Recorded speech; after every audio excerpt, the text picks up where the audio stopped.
Bonjour, Nadia Origo, bienvenue sur ma plateforme professionnelle. Je suis formatrice, éditrice et auteure. Depuis un moment, j'ai entrepris de vous parler de mon prochain livre à paraître bientôt, intitulé « Entreprendre, c'est faire la guerre ». En quoi est-ce que le fait d'entreprendre pourrait être assimilé à une guerre? Je vous ai aussi parlé des différentes motivations qui m'ont conduit à écrire ce livre et quel est le public qui était visé. Dernièrement, je vous ai parlé des différents terrains de bataille. On a commencé avec la guerre de l'argent. Aujourd'hui, je vais vous parler d'un autre type de guerre, la guerre des réseaux ou guerre d'alliance. De quoi est-ce qu'il s'agit? Aujourd'hui, nous sommes à l'ère du numérique, tout le monde est connecté sur les réseaux. On a des réseaux d'hommes d'affaires, des réseaux d'anciens étudiants, des réseaux de quartiers, des réseaux de villes.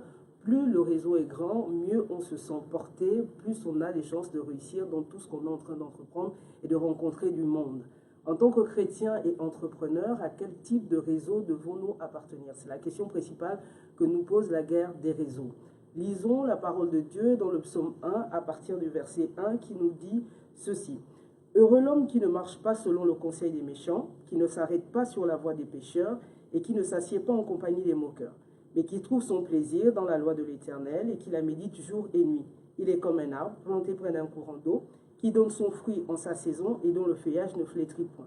Tout ce qu'il fait lui réussit. » Ici, les trois premiers passages en fait, de ce verset nous montrent la catégorie de personnes avec lesquelles nous devons plus ou moins nous associer ou pas.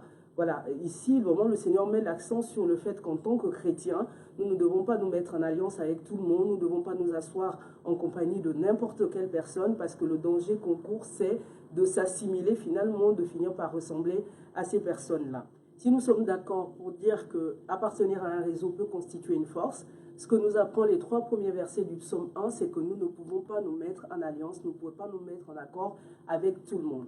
Et quand nous lisons 2 Corinthiens 6, versets 14 à 18, qui nous dit « Ne vous mettez pas avec les infidèles sous un joug étranger, car quel rapport y a-t-il entre la justice et l'iniquité, ou qu'y a-t-il de commun entre la lumière et les ténèbres?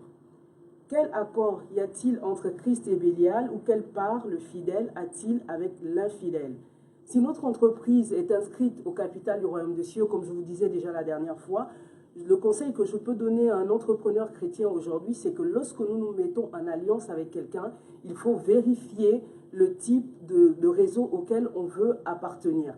Parce qu'il y a des réseaux sur lesquels on peut facilement adhérer avec des valeurs qui correspondent aux valeurs du royaume des cieux, mais tous les réseaux ne sont malheureusement pas en accord avec notre foi. Donc, avant que de vous associer, avant que d'adhérer, avant que de signer un contrat, il est important de vérifier à quel type de réseau on veut appartenir. Que Dieu vous bénisse et à bientôt. Au revoir.